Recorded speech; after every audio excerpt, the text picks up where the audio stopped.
Hey everybody, welcome back to A Higher Future podcast. I am UBC Mignetti with Nicole Gravagna. Hi, Doc. Hi, UB. Who are we talking with today? We're excited. We have a wonderful guest who really is, we're excited about the global perspective of this conversation.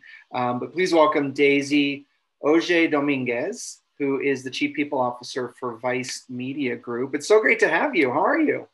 Thank you, Ruby. I'm so excited to be here, and Nicole with you as well. Awesome. Well, yeah, we're excited because again, so Vice Media, right there, it's this media organization, global reach, not only from the external work that you do, but also you have a global team. But so for you, first of all, how did you get here to this? You're a diversity, equity, and inclusion strategist. You're on the world stage. How did you get to this work? How did you get into it all? I think like many of my fellow practitioners, I got into this work for very personal reasons.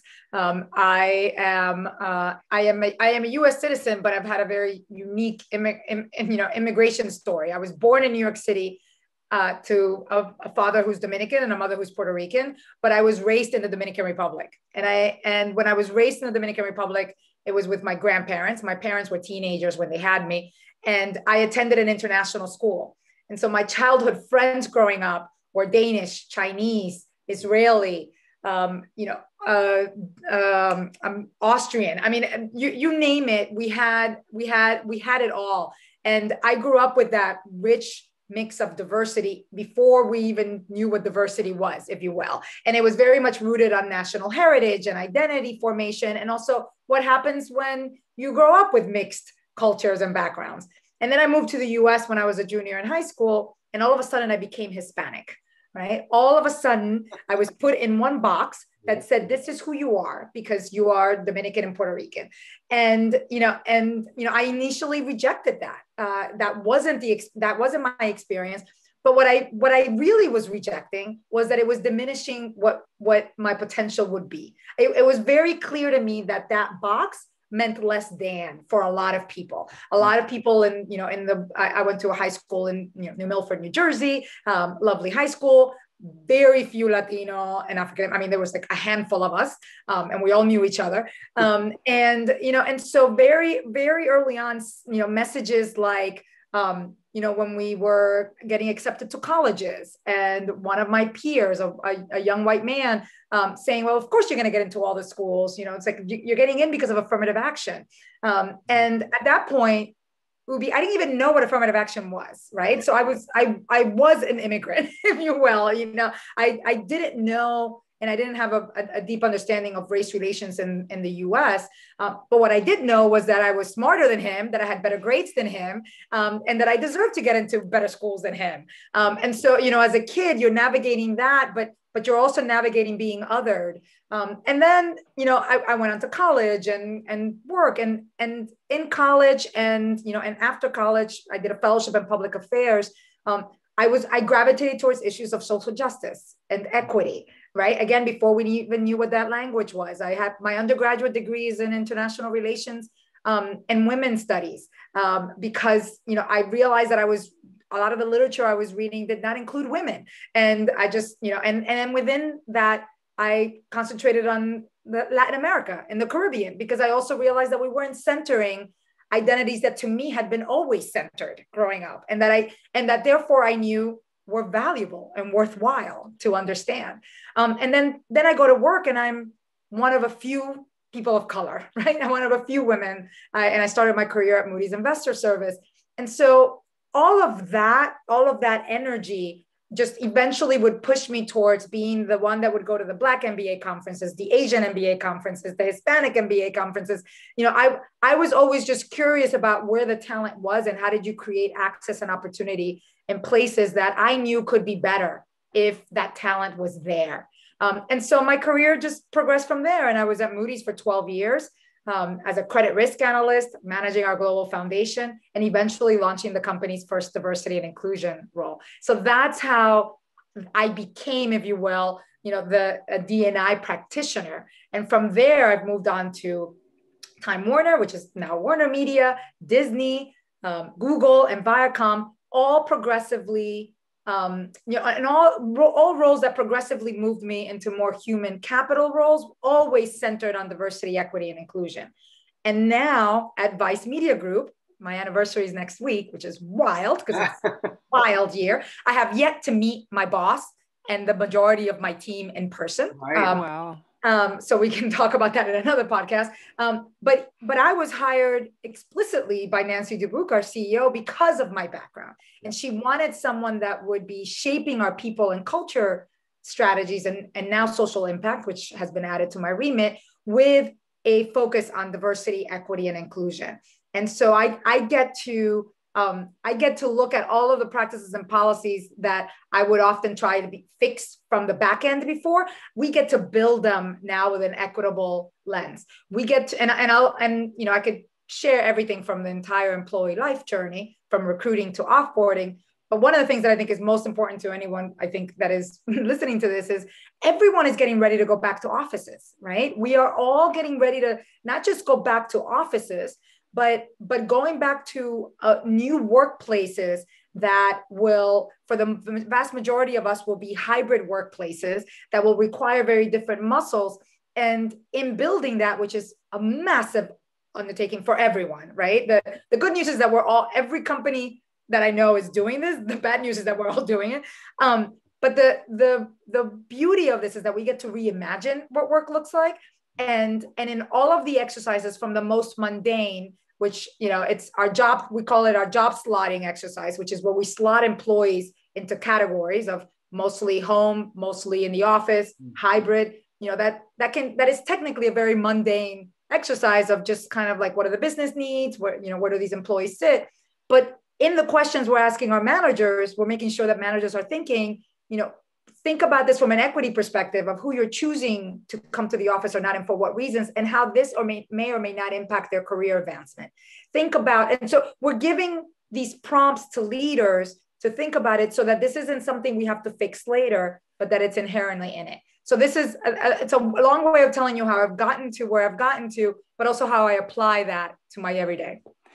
Yeah. And in that, so your perspectives are, having had a history of seeing the world centered on different communities than many of us have been able to see. And so there is this sort of inequitable, non-inclusive, and even racist world that many of us have lived in and have never seen anything else. It's predominantly a white male-focused workplace, and that has been the history of the way it has gone. So what does the workplace look like when we're on the other side of that, when we're no longer in a white male-centered workplace? What does that look like? I think it looks beautiful. And I think it looks beautiful for everyone, quite frankly. Let's be very clear. In that future of work, if you will, the white male center, when you decenter an organization that way, there is a loss to white males. So I want to be very clear that, that means that we are opening up space that didn't exist before, because it's been, if not just overly occupied by white men, it's been expected to be occupied by white men, right? So it's about changing expectations, behaviors, and practices. And the reason why I think it looks quite beautiful is that, I do think that it is the world as it is, right? It is creating workplaces that reflect the communities that we live in, that reflect the communities that we serve. And there are, to me, these are workplaces where there is light, where there is openness, where there is true creativity and collaboration and not fear, where there is true engagement and challenges and learning and tensions, right? Because we all live in tensions, but it is a place where all of those can coexist and create not just better practices and better products and better content and whatever it is that your organization produces, but also create better experiences for the employees who are there. So I think that's what those organizations look like. Now that is, it's the sort of symbolic piece of it. The operational piece of that is that, yes, there will be, more spots opened up for talent that looks very different from what we have historically defined as professional norms, right? Our professional norms have been very much defined by white male standards. And that, unless we change that from an expectations perspective, and by the way, I don't mean that work is solely on white men. That work is also on all of us, right? We live in this world, and whether we like it or not, many of the decisions that we make are still based on those standards. But it does mean that the work has to be done by white men in tandem with everybody else, right? For many years, and in the last 2 decades of me doing this work, we've said this work has to be done from the top. This work has to be done from leadership, but we haven't put the words, to that. I was like, this work has to be done by white men, right? It really is, I think, in the last year that we've given ourselves a little bit of liberty to use language like that, because of just, the drastic changes that we faced, and the language that we use now around white supremacy and white privilege. These were words that for many years in corporate America, we were just so afraid of saying, because we didn't want to alienate the white man, right? And let me tell you, I was like, I don't want to alienate anybody. I want, there's space here for everybody. And that means that we all have to hold ourselves accountable, and that we all have to hold ourselves accountable for the role that we want to play, for the roles that we can play. And sometimes that role may mean stepping back and letting somebody else shine. Yeah. Well, I love, So then. Oh, sorry. No, go ahead, Yubi. Well, I was going to say, tying it back to what you said, in this new post-COVID world, right? There is this once in a lifetime opportunity for every organization to look at the job slotting, but do that in a much more intentional way. Because now we can really look at every single one of our employees, understand who they are, the intersectionality of all of these different identities, and how can we go about rebuilding in the right way to accommodate, support, and include all of those different identities. And it really, like, perfect time to do it.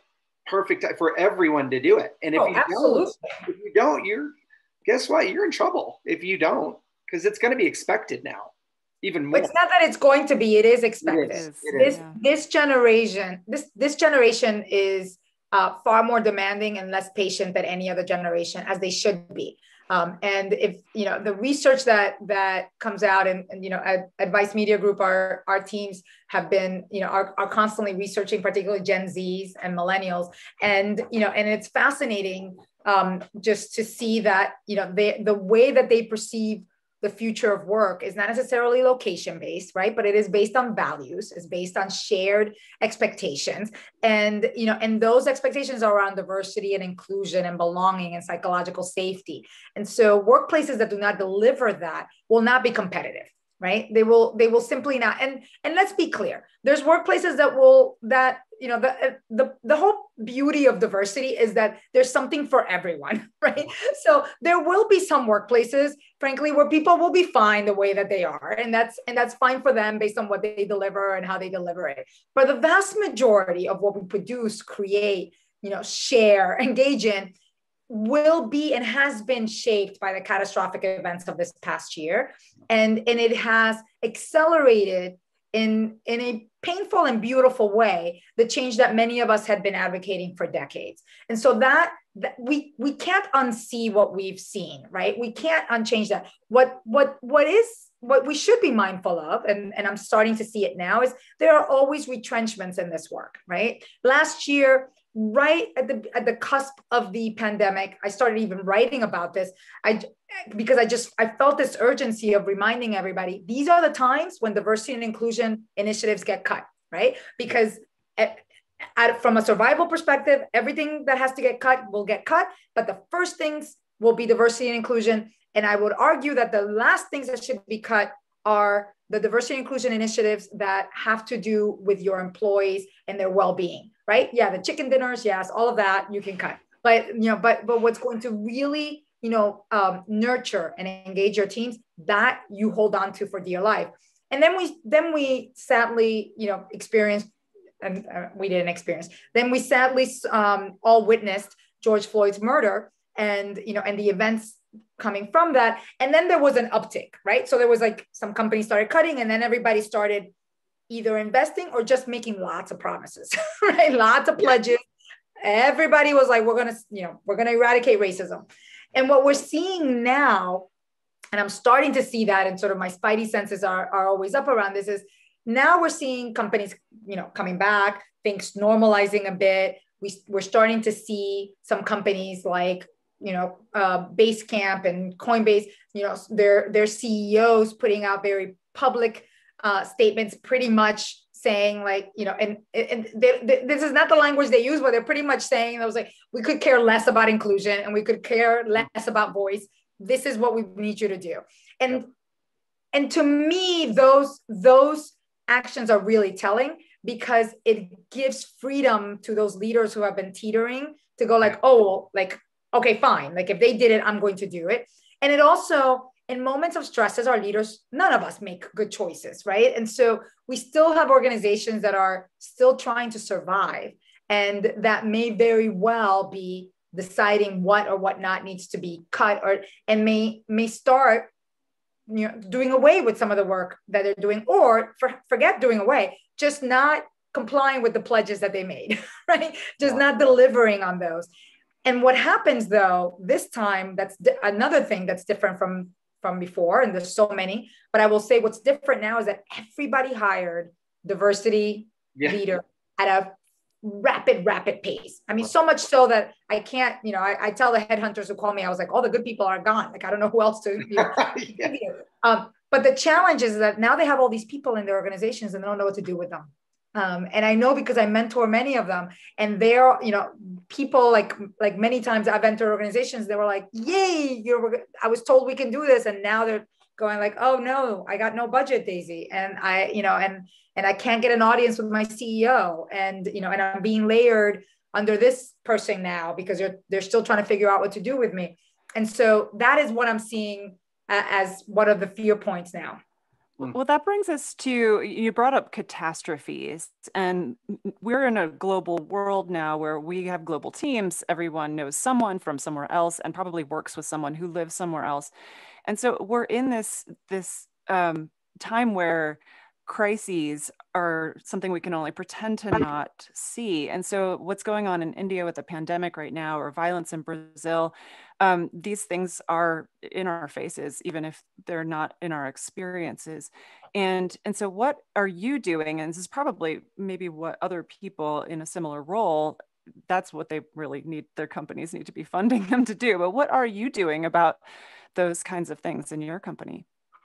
We have been consistent this past year in communicating to our employees from a sense of community, our collective sense of grief, fear, anxiety, and where we stand as an organization, all the way from George Floyd's murder, which happened 2 weeks after I had joined the company, and that was my first note to the entire company, was following George Floyd's murder, sharing resources with our employees, reminding everybody about our employment assistance programs and counseling that we offer, and just reminding everybody that we were all going through very different traumas, and that we needed to acknowledge that and create that space to honor that across the board.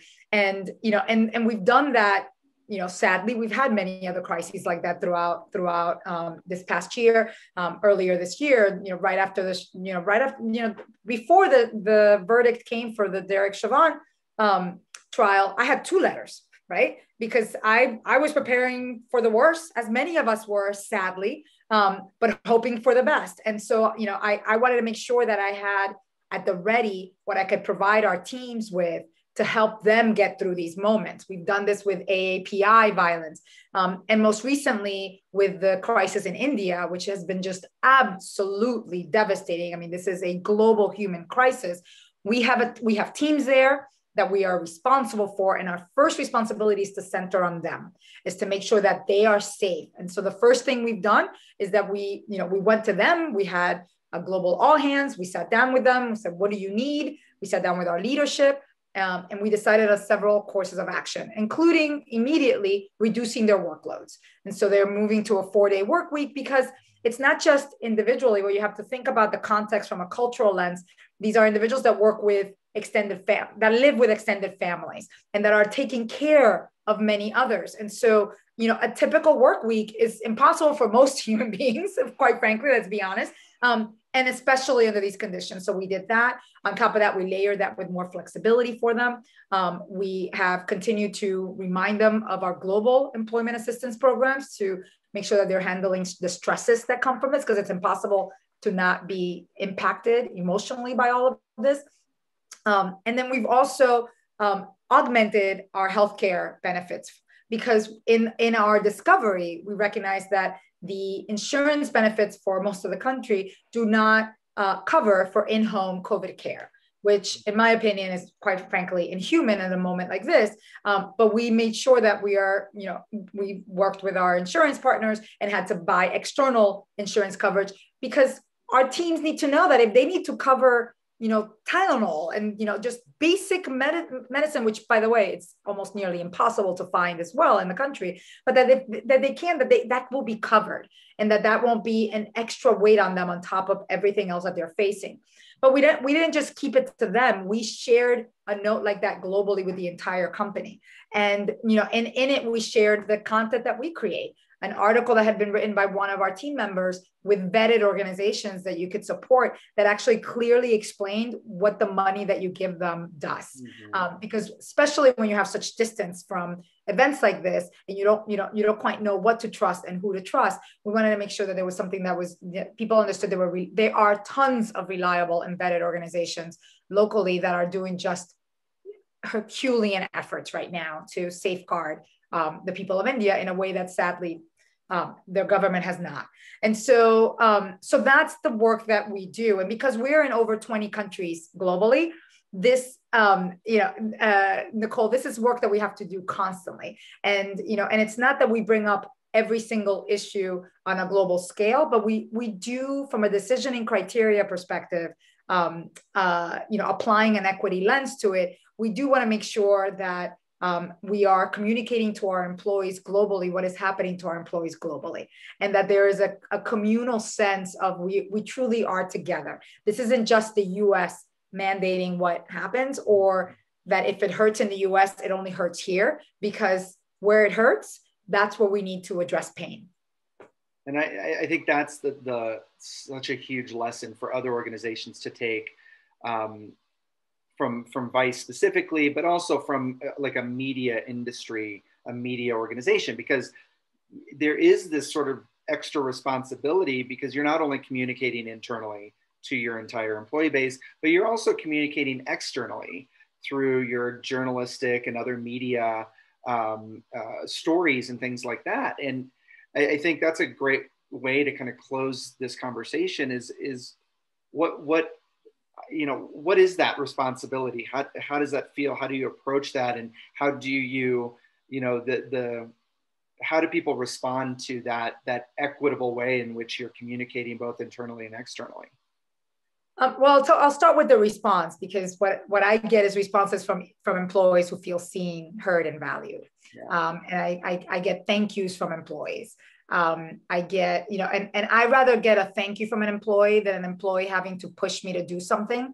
But frankly, I have also been, I've also gotten those emails where I've said, I was like, hey, you haven't commented on this, or you haven't said that. And, and we go through the same process.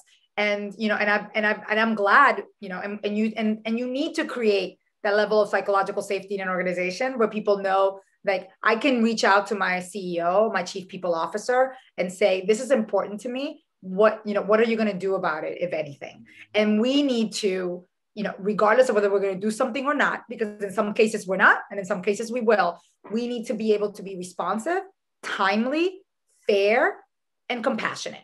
And I think that's really critical in all these pieces. So the response has been very positive. At the end of the day, the tone always gets set at the top. So this work has to not just be done by me, but it's got to be done by our leaders. And, and in many ways, we also, in some ways, we architect how this works, because I'm not the only one that sends these notes, right? I'm often very mindful of, like, they don't need to hear from me right now. They need to hear from you. Or, it's like, why don't you send this note? And then the follow-up notes will be this way, right? And let's be fair also, like, people don't just want notes. People just want to be acknowledged and cared for. But the reason and the purpose for the notes is that it allows us to scale the message. And then it also allows for managers to have skin in the game, to recognize, I was like, it's now on you to make sure that this isn't just a blanket statement that gets sent out, but that employees, if we said they were going to be given flexible work arrangements, that they receive flexible work arrangements. Right. And so when I sent out the global note, which we had already sent locally, telling employees that we had actually told them verbally that they will be receiving flexible work arrangements and 4-day work weeks. When I sent the note globally, there was a little reminder there in that bullet that said, for any of you that are working with these teams, please abide by these new guidelines.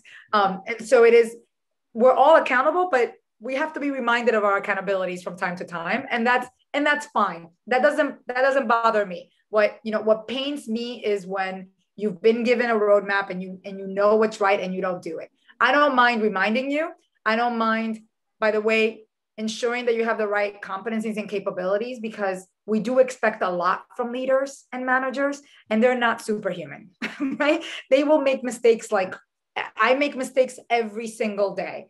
And so I apply the same grace and compassion I try to myself that I do with others, and saying, hey, listen, you don't have to have all the answers. Here's some of them, and build them out. But you do have to do something. You have to show evidence of care. You have to be there for your teams. That is a minimum. How you do it, it's up to you. Well, I can't thank you enough. This was an amazing conversation. Really just a great roadmap, I think, for other organizations to start to think about this, because it is expected now. And so either you do it, or you might not be around much longer. So that's the new normal. That's the future of work. So Daisy, thank you so much. This was amazing. Oh, it's my pleasure. Thank you, and Nicole. Absolutely. All right, everybody. Thank you so much. Thanks for tuning in. We'll check you next time.